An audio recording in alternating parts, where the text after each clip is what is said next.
Movies like this truly solidify that there really are true evils in the world.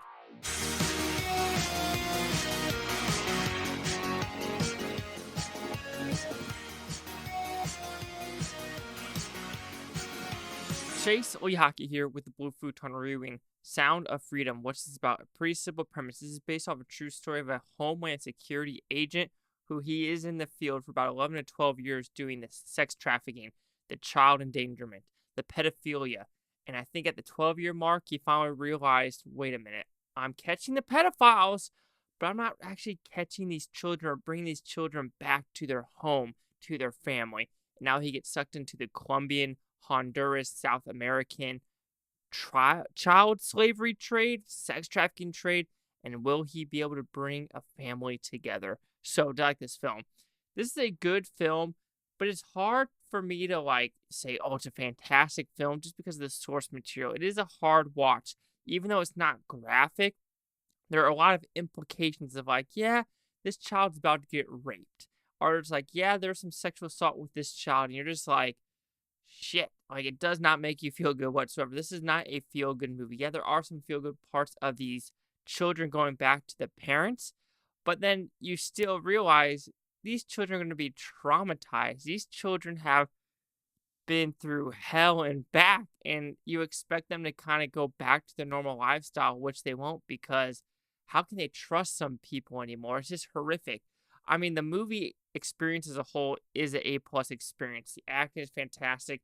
I actually enjoyed the directing for this film.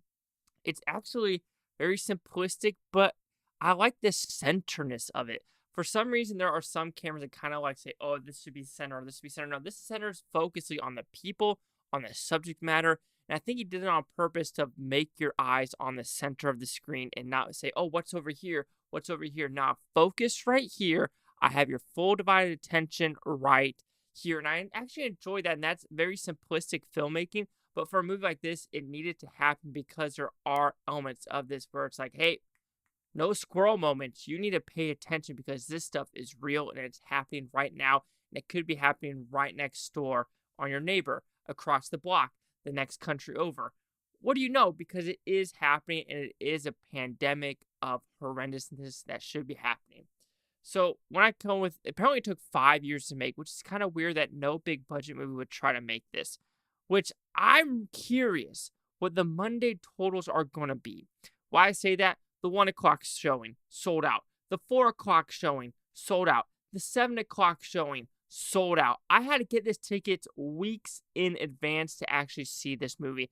And angel.com/sound of freedom, I think, is doing this thing where you can actually buy people's movie ticket to do a buyback program for you. For example, you see someone in the front of the line at a drive-through. I want to pay that person. I want to pay that person. So they're kind of doing this to get the word out. And I do think this is going to be profitable, not because of that, just when I see what's happening in today's day and age. Indiana Jones, a 300+ million to make it, not including marketing, could barely crack 60 million. Transformers did better than that.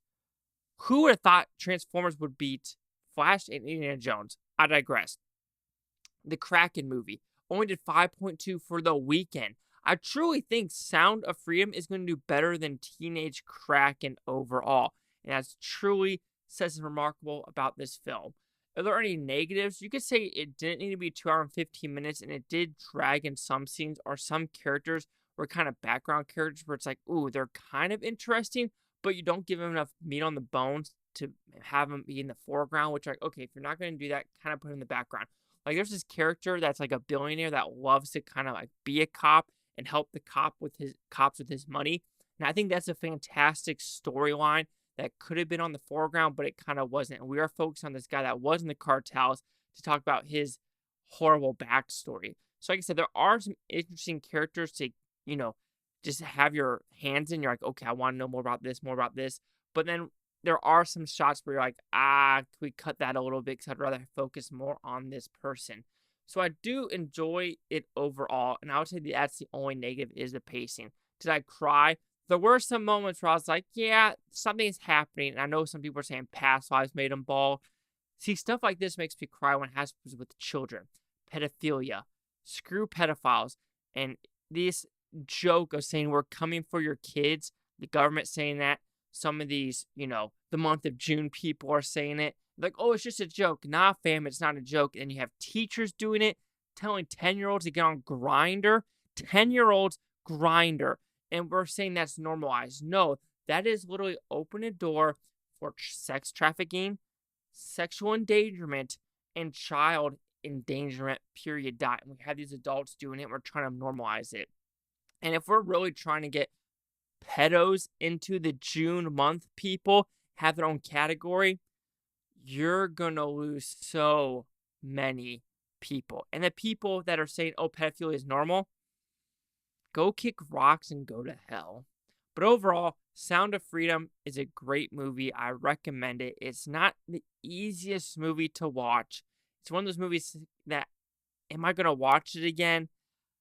Maybe with a family member, but just me by myself, it is going to be hard just because the subject material is not a fun one to watch. So Sound of Freedom will receive a 4.5 out of 5 of Futons because at 90%. So see the Critics News scores gave this one.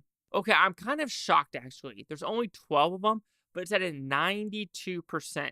This is huge for a low budget movie with this caliber. Audience score at 98% with over 50 no critic consensus.